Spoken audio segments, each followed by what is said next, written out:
بسم الله الرحمن الرحيم الحمد لله حمدا كثيرا طيبا مباركا فيه والصلاة والسلام على رسول الله وعلى آله وصحبه ومن والاه.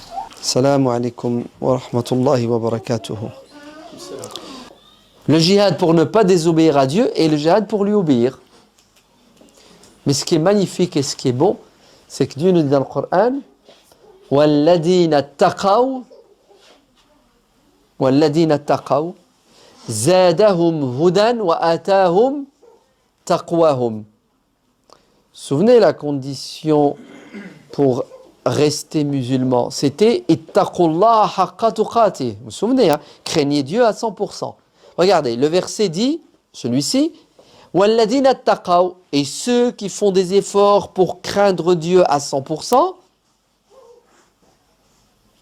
qu'est-ce qu'Allah leur donne? Zadahum hudan. C'est-à-dire, Dieu leur donne les moyens pour être encore plus guidés. En fait, c'est un investissement. Plus tu t'éloignes de ce qui déplaît à Dieu, tu te rapproches de ce qui plaît à Dieu, plus Dieu te garde dans le chemin droit.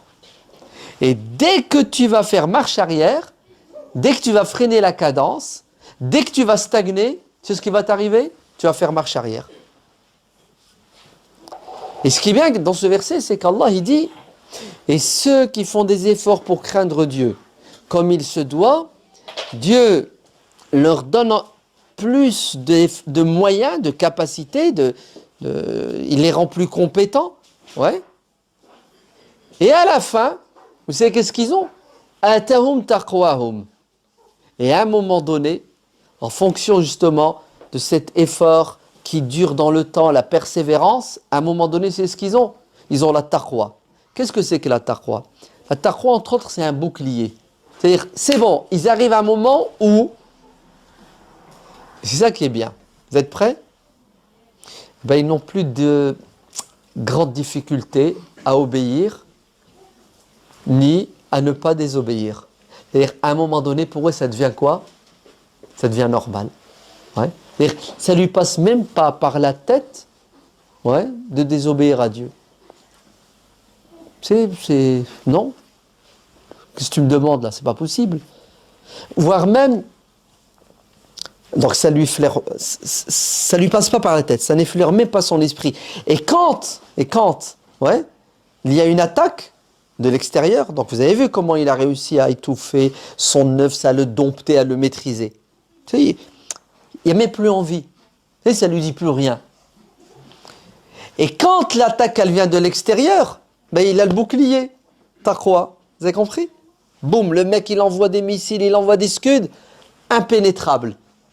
Hein, il a un cuir comme ça. Qu'est-ce qui lui a donné cette force? Vous savez c'est quoi? Ben, c'est la taqwa, c'est-à-dire l'obéissance à Dieu. C'est le cercle vertueux. Allez, plus tu obéis à Dieu, moins tu lui désobéis. Plus tu trouves du plaisir à obéir à Dieu, plus tu as du mépris, du dégoût envers la désobéissance à Dieu. Et là, ça fait du bien, là. Vous avez compris? Regardez, il y a un saint qui disait, Muhammad ibn Wasi', radiyallahu anhu, il disait comme ça, il disait, ça fait 20 ans que je souffre pour accomplir ma prière comme il se doit. J'ai mis 20 ans à galérer, que ce soit dans le fond, dans la forme. Et ça fait 20 ans que je jouis dans la prière. Ouais. Vous avez vu? Le fruit de quoi? De 20 ans de galère et d'effort. Il n'y a rien de gratuit. Ouais. Donc, je résume. Il ne suffit pas d'être musulman, faudrait-il encore le rester? Personne n'est à l'abri d'une peau de banane. Comment se préserver de tout cela? La taqwa. Qu'est-ce la taqwa? L'obligatoire, ne discute pas avec. Ce sont des limites. On ne s'en approche pas. L'interdit, on ne s'en approche pas. C'est une limite. Tout cela ne peut se réaliser que si et seulement si on a de la volonté, de la rage hein, pour nous battre contre l'ennemi intérieur, l'ennemi extérieur. Et puis,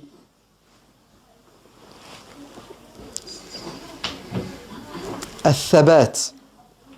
Le Coran parle à plusieurs reprises de cette notion de sabbat. Être ferme, résister. Ouais. Sabbit qulubana. Allah dit dans le Coran, le croyant doit implorer Dieu et dire Ya Allah, préserve mon cœur, protège-le. Ouais. C'est-à-dire demander à Dieu de l'aide pour résister à la pression, car la pression existe. Allez, troisièmement. D'où vient la pression qui a pour objectif de nous pousser à démissionner, à abandonner, à renier. Elle vient d'où cette pression? Je vais commencer par la plus, j'ai presque envie de dire, la plus facile à combattre. Elle vient de l'ennemi. L'ennemi humain. Ouais, c'est la plus facile. Est-ce que, en tant que croyant, il y a des gens qui veulent notre peau spirituelle, on se comprend? Oui, bien sûr. Je veux d'abord vous dire ce que le Coran dit, après on va prendre des exemples dans la réalité. Ouais. Bah, Dieu dit dans le Coran plusieurs fois, vous êtes prêts?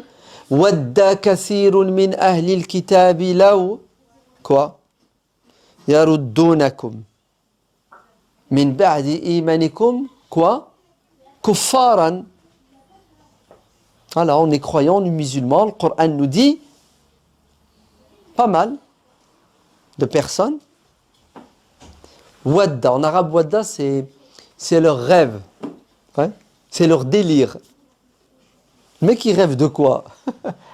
Ils rêvent de me voir un jour mécréant.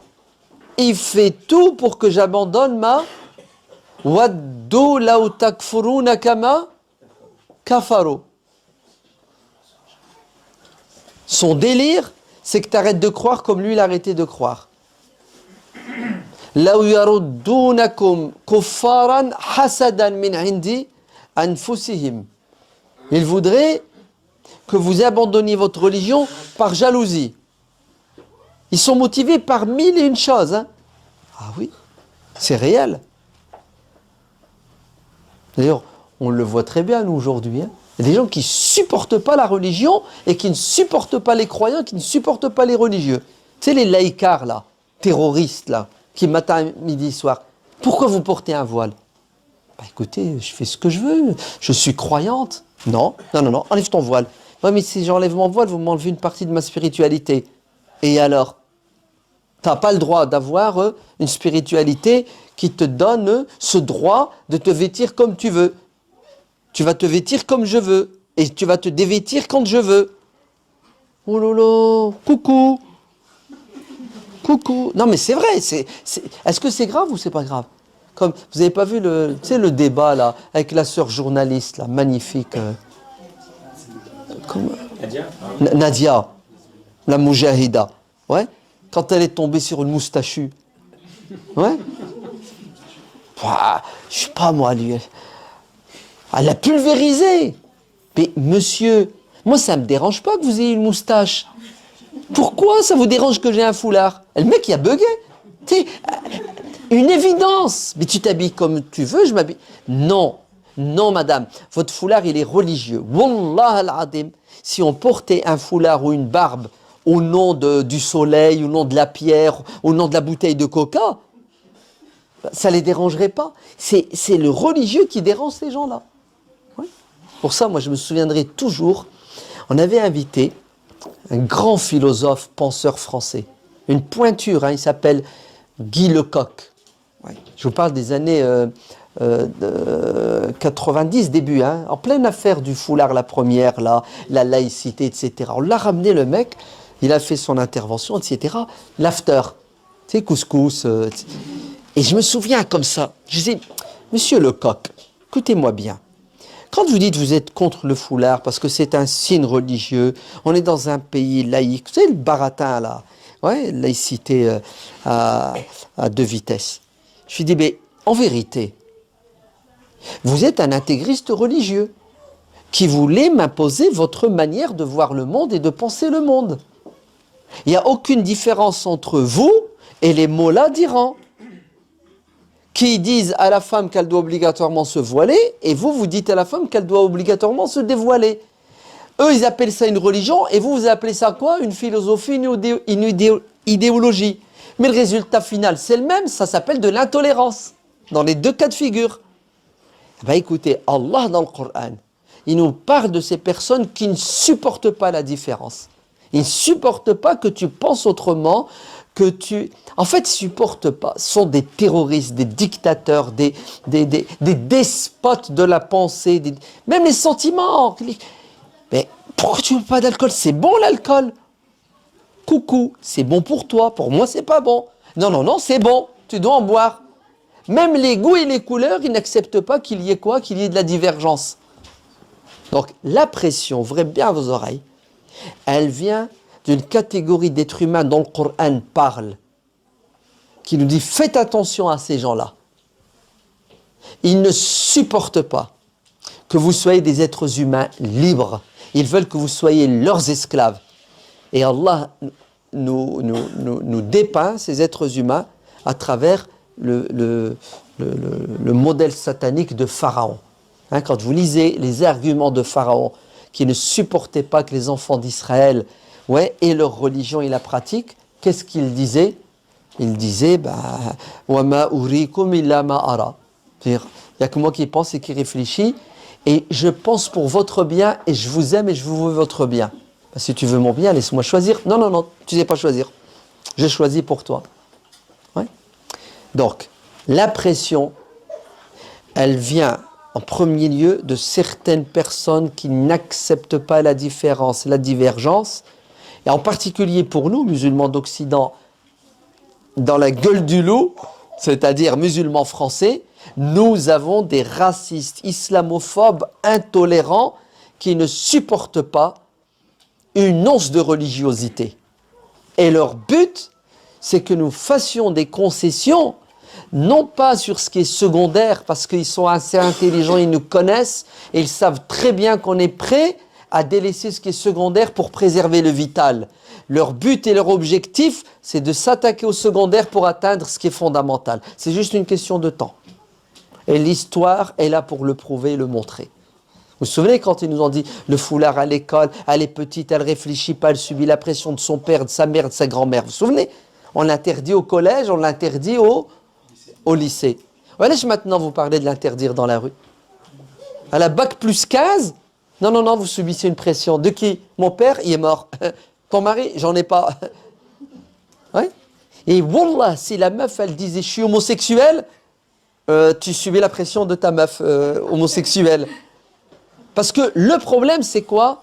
C'est ta religiosité. Ah oui, il n'y a pas de limite à la religion, à leur haine de la religion. Waddo law takfurun. Est-ce que c'est ce que veut dire waddo? C'est-à-dire, les pauvres, ça les ronge à l'intérieur.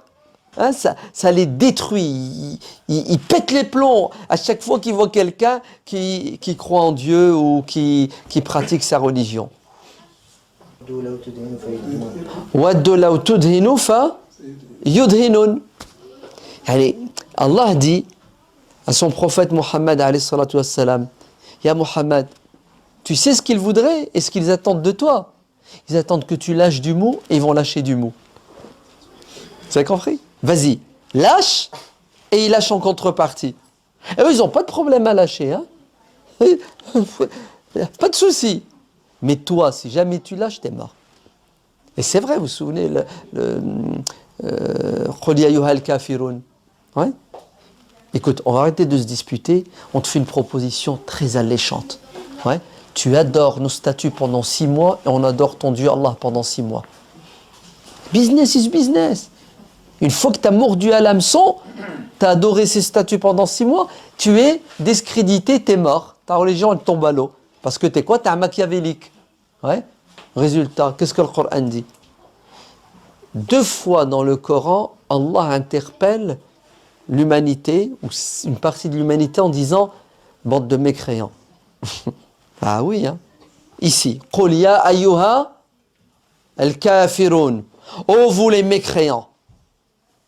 D'habitude, le Coran ne parle pas comme ça aux êtres humains. Il dit ya ayyuhan nas, ouais. Oh êtres humains. Ya ahlal kitab. Oh vous les gens du livre. Parce que le but, c'est le dialogue et de rapprocher les gens. Mais là, comme ces mecs qui veulent nous retirer l'essentiel, Allah nous dit, oh là là là, il ne faut pas rigoler avec eux. Ouais, frappez sur la table. Venez ici, bande de mécréants. Ouais, vous n'allez pas me la faire à l'envers. Ouais, oui, c'est comme ça qu'il faut réagir quand quelqu'un veut vous retirer ce que vous avez de plus cher. Pourquoi? Si quelqu'un vous frappe votre enfant, vous allez le laisser? Vous transformer en lion. Vrai ou faux? Hein, vous battez.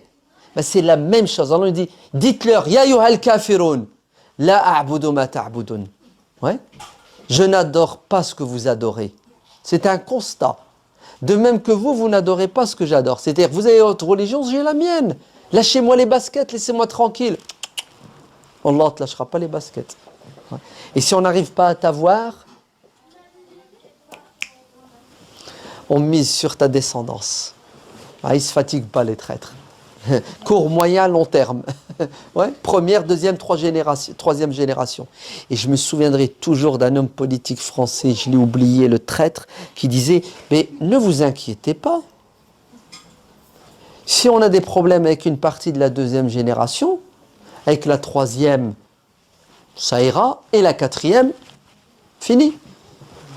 Ouais. Ça sera Fatima, ça sera Karim, et il n'y aura plus d'islam sauf le aîné, la manne Fatma. Oui, la dissolution. Ils appellent ça l'assimilation. Ils leur disent, c'est juste une question de temps, on les aura. Tu vois, les durs à cuire là, ouais, on va les avoir à l'usure. Et si on ne les a pas, on aura leurs enfants. Comme ça qu'ils parlent. Ouais. C'est pour cela, il faut faire de la résistance.